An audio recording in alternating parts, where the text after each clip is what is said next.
Explore your experience instead of where am I. Look for where's the boundary between me, wherever it feels like I am, and the sound or the movement across the room. Look and see if there's a boundary. Like literally explore it in your experience directly. The sense, especially the visual sense, usually makes it like grossly obvious if there's a sense of duality. It should be grossly obvious, like if something looks like it's far away and apart from you, the sense of you. So what you can do is go right to the sense of you and then just start slowly moving your attention to the visual experience. See where the dividing line is, if there is one. It's not like, oh, I can't find it. Okay, there's no separation. If you're looking at a circle right here, right? Mm-hmm. Let's say you don't, you can look over here and guess the relative size of a circle based on what you're comparing it to. Like, about how far away I am, what the size of a dog, the size of a person. Mm-hmm. But if there weren't people and dogs over here, like if it was just space and you really didn't know how far things were and so forth, a circle that looks this big could be, a mile across, a mile away from you, or it could be a foot across, 10 feet away. But the fact that you're seeing the visual data, which is just a circle, how are you extrapolating its size and distance?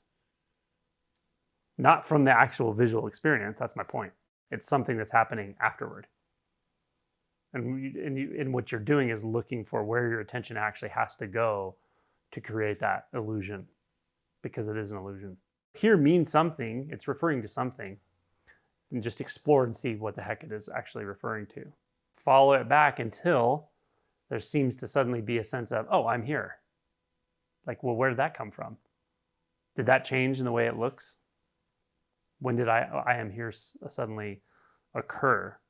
It's an occurrence, not an actual experience. Go only to the scene and see if all of that information is actually there or not. Experientially, though. And if it's not there, what the heck is it? What is it that's saying here and there? And how can it apply to the scene when you can't find it in the scene? Because in the scene, there's only the scene, right? So how do you even know there and here exists at all? Could be calling it something else.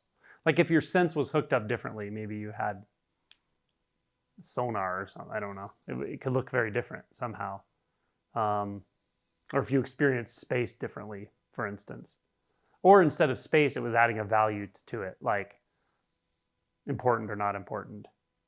But still, none of that stuff is seen in the scene, right? None of that stuff is appearing in the scene. It's appearing as an afterthought, essentially. That's why it seems odd that when you see through form, not only do you see through space, you also see through meaning. Because meaning and distance and separation are all simply afterthoughts. They're just afterthoughts that are placed upon an experience that is primary and non-dualistic.